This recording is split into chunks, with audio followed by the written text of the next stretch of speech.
What happens after scoliosis surgery?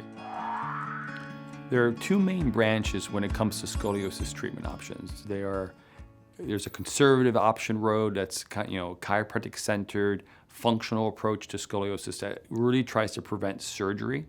And there is something that's the traditional approach that really funnels patients towards surgery. Different treatment approaches, meaning what your approach is, potentially could lead you to different results. Meaning that if you're seeing a doctor that's trying to prevent you from having surgery, you're more likely to not have surgery versus a patient seeing a doctor that their specialty is just surgery, you're more likely to have it. So why do people choose surgery? Well, first thing is that a lot of patients don't know. They're not on this conservative path of treatment. They refer to a spinal surgeon, and once they're on this traditional path, they're really unaware that there could be anything else done to actually reduce and manage their scoliosis. And therefore, since they're not aware, and the surgeons are not aware of these types of treatments, they're never referred to them, and they're told surgery is really your only option, which is not always true. Some select surgery because they think it's a quick fix. They think they walk into a hospital, they walk out the very next day, and boom, their spine is perfect, and they go on their day, and it's totally okay, which is unfortunately not true either. And some people look at surgery to be a cosmetic correction. I mean, they're looking for cosmetic improvements, and they consider surgery for those reasons. Surgery and all surgeries, especially scoliosis surgery, come with risks. And the risks can be very widespread, and some of them can be very, very severe. So if you're considering surgery, you have to consider the associated risks associated with this type of treatment. Scoliosis surgery is costly. It's lengthy, meaning once you have surgery, you're not undoing it. There's a lot of things that you can change in your life. You can't change scoliosis surgery. Once those rods are put in, the screws are put in, and fusion is done, you're not unfusing your spine at that moment. The rods and screws may come out, even though that's actually more risky than actually putting them in to begin with, but it is in there, and your spine is fused, and it's very invasive. Fusing, meaning taking the most tilted vertebra of the curvature and fusing it down your spine, and the goal is attaching rods and screws through this fusion process. And the goal of surgery, most people don't understand, it's not really to correct your scoliosis. The goal of surgery first is to try to stop progression. And when you actually have surgery, there is no guarantee in any degree of reduction. And there's no guarantee that the fusion will take, and there's no guarantee the screws are going to take into your spine, and there's no guarantee of any type of long-term improvement. So it's a very invasive, very risky treatment for very little to guarantee. Surgical techniques have improved, thank God. They're better than they were 30, 40 years ago. The surgeries today tend to stick better, and it's because they're using way more screws than we were using prior. The invention of something called the pedicle screw allows a surgeon to screw the spine into something called the pedicle of the vertebra, where prior they were using pedicle hooks, and the hooks would pop out very, very regularly. So these pedicle screws make the rod stay in better, but they're using a lot more of these screws, so that even though it's become more stable, I guess, it's more invasive. Does scoliosis surgery work? Is it a cure for my scoliosis? Well, first of all, scoliosis surgery doesn't cure what caused scoliosis. We know that. It's dealing with the symptom, which is the curve itself. Whatever caused it isn't really being corrected by the scoliosis surgery. It is physically just trying to manage and reducing the curve. It does reduce the curve in most cases, and it can stop progression in most cases, but at an expense. And this expense is actually reducing the spine from moving. It can also, if it happens too young in life, when they do surgery too young in somebody's life, it could prevent growth of that area of the spine because it halts growth.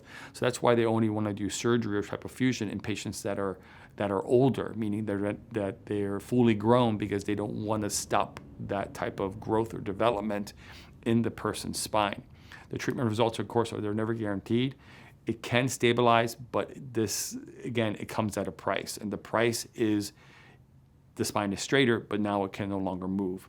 The way I like to explain it is, let's say you have an elbow problem, and I took your elbow and I fused it together, and now the elbow no longer moves. well, yeah, my arm is straight. I no longer have an elbow problem because my elbow doesn't move, but it doesn't do what it was designed to do. So it doesn't mean it's healthier. It just means it's fused.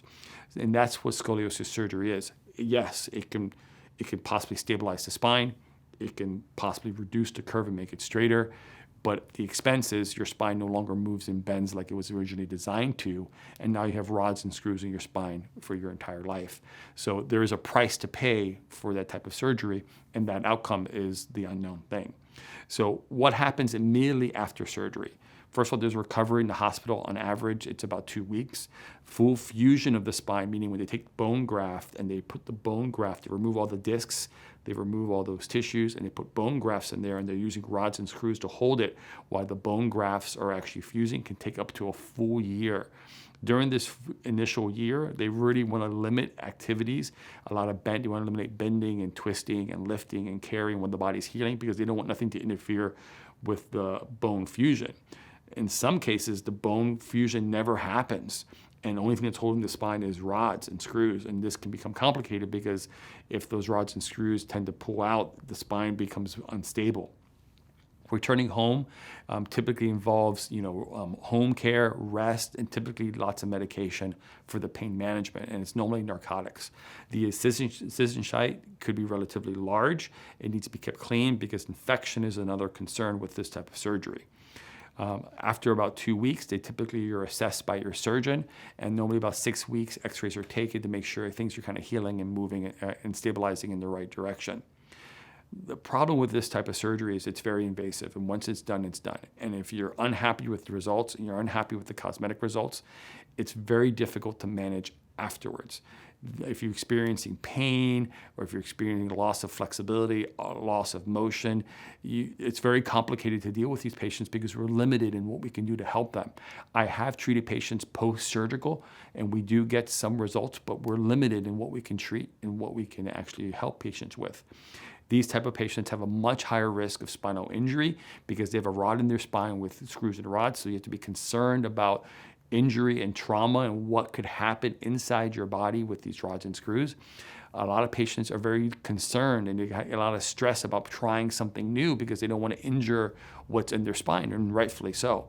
So for those who actually don't want to have spinal surgery and they're looking not to have that, looking for a less invasive option, here at Scoliosis Reduction Center, we offer another path, a path to scoliosis treatment that preserves spinal health and function while reducing the curve, while improving cosmetics, and trying to achieve everything they do surgically, but without rods and screws. And the results, I honestly believe, have been amazing over the last 10 years. In fact, comparatively, they're it's amazing how similar the treatment results could be, but without the results of screws and rods in your spine.